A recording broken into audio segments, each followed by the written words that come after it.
chair too. We the governance part of it. I mean, you're the person who's really sport and management professional, and we have been talking governance during this whole thing. And one of the things we've been talking about is the need for systems, the need for policies, the need for procedures. And a constitution for me is something that can get the direction of our association. I mean, it's not the be all and end all, but the things you put in your constitution, I mean, it's a direction for the association. So can you explain to us in layman terms what's this governance thing about and why we're talking about it so much? Okay, so basically governance is the way you manage your system, right? It's the way you manage your limited resources, because you can have all the resources in the world, like we have a lot of facilities, we have good coaches, we have talent, etc. But we do not have sound decision making because we do not have the proper policies in place. We don't have the long-term planning, the vision, that kind of thing, the succession planning. That is what governance will address. Now, you said governance is just a small piece of the puzzle, but for any policy maker, governance really is the make or break thing. So in terms of sport policy, we're going to talk sports specifically. We're talking about trying to create an environment of success. Finance is the number one thing, and policy is number two. The athlete who is talented is number four, the coach is number seven. There are 9 pillars, right? So you see where governance is placed. And you even have an example of that. You have data showing, in 2010, we were winning, a certain amount of medals, etc., etc. And then all of a sudden there was a fall. There were the same coaches involved. There were the same facilities involved. Some of the same athletes involved. What was the turn of events that made us drop? And it was that decision making. So you see exactly how important decision making is. Yeah. Yeah, and we will talk. I mean, even we talk about constitution like our constitution is.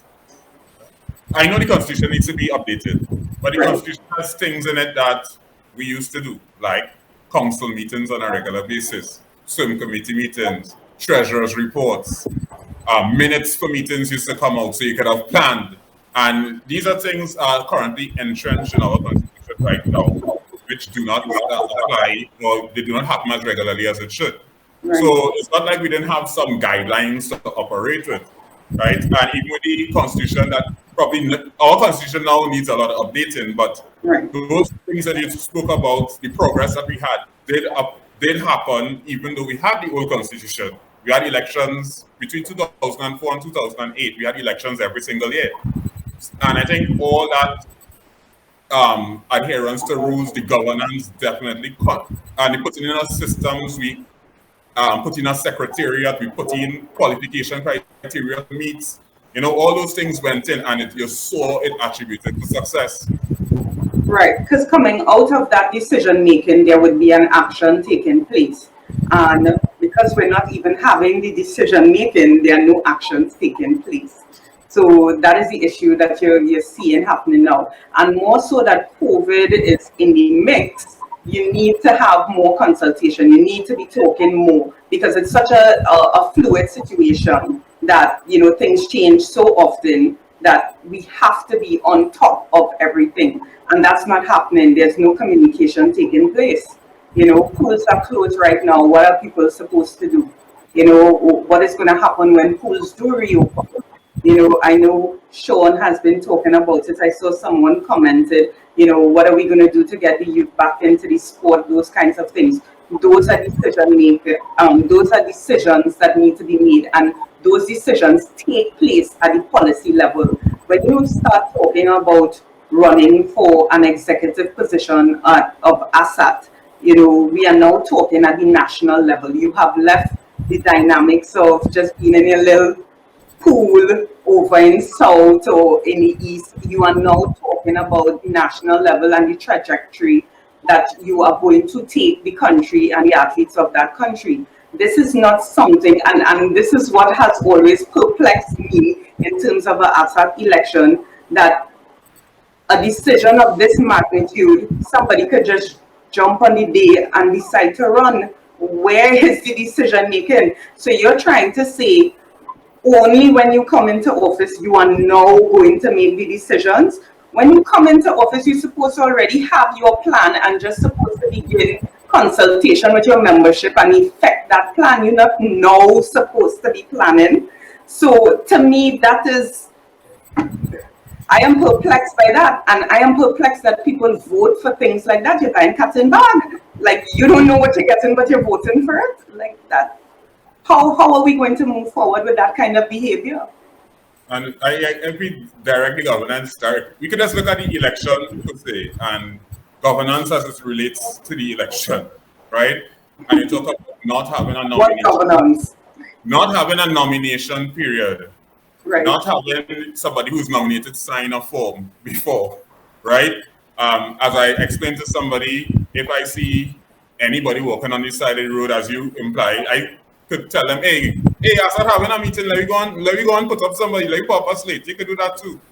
And I think even that talk, the fact that it doesn't have that in it, it shows that we don't really have a commitment to transparency and accountability. Because at the end of the day, if you are interested in a position, you're supposed to at least show the members the respect that I am interested in a position. This is what I intend to do. Do you agree with me or don't you not agree with me? It's not it. That's how I see it. And you are supposed to go to your membership. I mean, I must say the entry is. They already know their two slates already. The two slates are there. It's out in the public domain, and they're there, and they're campaigning, and they're talking to their people. They're transparent about the process. In ASA, it's something totally different. Yeah, and we talk about that toxic environment and lack of trust, etc. And it stems from something as simple as that, not being able to communicate and consult with people. You know, why is everything such a clandestine experience? You know, I can't ask you questions on what you plan to do to benefit me, benefit, you know, my child, etc. I'm just supposed to vote for you. That shows a lack of respect. And that is something I think that has really left swimming. Swimming was a place where, yes, we could have our rivalries when we have our national meets, etc. But there was still a level of respect. You know, I could give you an example where, you know, Anil Roberts, etc., he would tell his athletes, you know, don't talk to them, etc., when a swim meet is going on. But as soon as that swim meet is done, you know, Uncle Al by the car, he might offer your parents a beer, Auntie Pat, rest in peace, you know, will offer you some roti, some kind of something. You know, there was still a camaraderie and a level of respect outside of the, you know, competitive nature. I feel at this point, it's just a lack of respect altogether. Like, I can't talk to you. I'm just supposed to do what you say. I mean, Trinidad is independent and it's a democracy. The massa day is done. So what is this massa behavior about? And that's the thing, Chantal. I mean, I believe in power. I believe they catch me with that massa day statement. It's like massa and its minions. I don't understand what's happening. And the thing about it is, I believe part of the problem with that is empowering people, right? Because I think part of the thing is a lot of persons aren't confident in themselves and their abilities. And we have to really work. One of the things we have to work on is building new leaders in the fraternity, empowering them with education, because education is not something that we focus. It's not something we even talk about.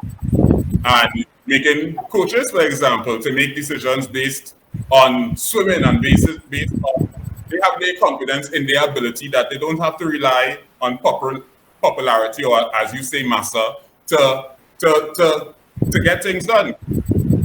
Yeah.